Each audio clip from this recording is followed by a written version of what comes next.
আজ সকলে রেডি হয়ে চলেছি ভাইপোর অন্নপ্রাশনে। দাদা থাকে একটু দূরে, কিছুজন আত্মীয় বাড়ির কয়েকজনকে নিয়ে অন্নপ্রাশনের অনুষ্ঠানটা হচ্ছে। পৌঁছেই দেখি বন্ধু আমাদেরকে ওয়েলকাম করার জন্য গেটের সামনেই দাঁড়িয়ে রয়েছে। তোমাদের প্রথমেই বললাম কয়েকজনকে নিয়ে অনুষ্ঠানটা হচ্ছে, তাই নিজেরা হাতে হাতে কাজ তো করতেই হবে, তাই না?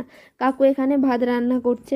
এই রকম অনুষ্ঠানে দেখবে মজাটা একটু বেশি হয়। তারপর সকলের সাথে মিট আপ হলো, অনেকগুলো ছবি তোলা হলো। ওর মনে হয় পিসিমণিকে ভালো লাগেনি, বুঝলে তো, তাই যখনই ছবি তুলতে যাচ্ছি তখনই কেঁদে দিচ্ছে। তাই ওকে আর বেশি বিরক্ত করলাম না, আমি চলে গেলাম বাইরে।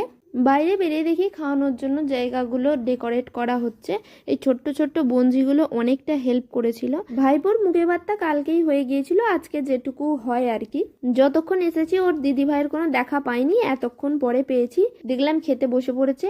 এরপর আমরাও খাওয়া দাওয়াটা সেরে নিলাম। 1 মিনিটের ভিডিওতে এর থেকে বেশি দেখানো সম্ভব নয়। ফুল ভিডিওটা আসছে কাল রাত 8টা নাগাদ। আজকের মতো এটুকুই, টাটা।